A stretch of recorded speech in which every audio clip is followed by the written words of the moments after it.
अचानक से आज हमारे पैथोलॉजी के प्रोफेसर ने हमसे एक सवाल पूछ लिया।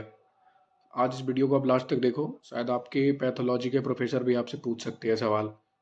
अच्छा, हमको सिखा रिया है। समझ गया। तो आओ देखो, तुम्हें बताता हूँ कि HbA1c का हम क्या मतलब होता है और इसका कहाँ कहाँ यूज करते हैं। देखो, HbA1c का मतलब होता है ग्लाइकेटेड हेमोग्लोबिन। ठीक है। इसका जो हम लोग इसको यूज करते हैं 2 से 3 मंथ का ब्लड ग्लूकोज को चेक करने के लिए। अब इस बात को समझो कि मानो कि तुम्हारा क्या है, ब्लड स्ट्रीम है। ठीक है। तो ब्लड स्ट्रीम में क्या होता है, आरबीसी होती है। आरबीसी में क्या होता है, हेमोग्लोबिन होता है। हेमोग्लोबिन है क्या, एक तरीका का क्या है, प्रोटीन और पिगमेंट है जो रेड कलर प्रोवाइड करवाती है हमारी आरबीसी को। अब देखो यहाँ पे कि जब हेमोग्लोबिन रिएक्शन करता है किसके साथ, यहाँ पे जब ब्लड शुगर ग्लूकोज से रिएक्ट करेगा तो क्या होगा, इस प्रोसेस को हम लोग बोलते हैं ग्लाइकेशन या ग्लाइकोसाइलेशंस बोलते हैं। ठीक है।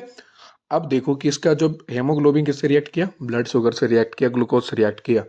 जब रिएक्ट करता है तो प्रोडक्ट जो बनता है वो बनता है ग्लाइकेटेड हेमोग्लोबिन, जिसको हम लोग क्या बोलते हैं, HbA1 से। ठीक है।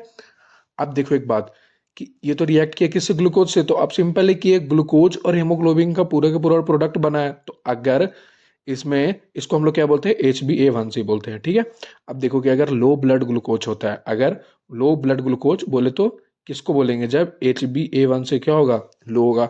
हाई ब्लड ग्लूकोज कब बोलेंगे, जब HbA1c होगा, हाई होगा। अच्छा, अब एक बात सोचो कि यहाँ पे एक बात तुम्हारे दिमाग में खट आई आनी चाहिए कि 2 to 3 मंथ ब्लड ग्लूकोज क्यों ही रहा, कि 4 to 5 मंथ होना चाहिए था, 5 to 6 मंथ होना चाहिए था, लेकिन 2 to 3 मंथ ही क्यों रहा। इसके पीछे का रीजन ये है, ये बहुत इंपॉर्टेंट है। देखो यहाँ पे कि लाइफ स्पैन ऑफ आरबीसी क्या होती है, कितने दिन की होती है, 90 to 120 डेज। कितने हो जाती है, 3 to 4 मंथ। तो यही होती है एचपी परसेंटेज अंडर गोट ग्लाइकेशंस। तो यही लाइफ स्पैन ऑफ आरबीसी के कारण ही, क्योंकि आरबीसी के साथ रिएक्शन हो रही है ग्लूकोज की। तो आरबीसी का जितना दिन तक रहेगा, जितना दिन उसका लाइफ स्पैन रहेगा, उतना दिन तक रिएक्शन होते रहेगा।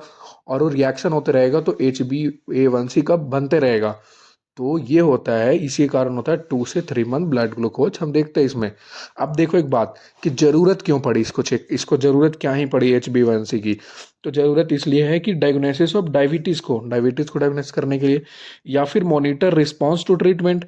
अब सिंपल है कि किसी का ट्रीटमेंट चल रहा है डायबिटीज का, और उसको अपना चेक करवाना है कि मेरा डायबिटीज ठीक है नहीं है, ब्लड का अंदर ग्लूकोज का कितना है, तो वो चेक करने के लिए।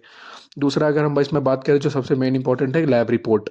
लैब रिपोर्ट अगर देखो नॉर्मल, अगर 5.7% से बिलो रहेगा तो क्या है आपका HbA1c, अगर 5.7 से बिलो है तो क्या है, नॉर्मल है। अगर 5.7 और 6.4 के बीच में रहता है तो क्या है, प्री डायबिटीज है। ठीक है। और अगर 6.5 से एवब चला गया तो आप किस में आ जाते हो, डायबिटीज पेशेंट में से। क्या मतलब कि आप डायबिटीज में आ जाते हो कि आपको डायबिटीज है। तो समझ में आ गया, यही है HbA1c। ठीक है।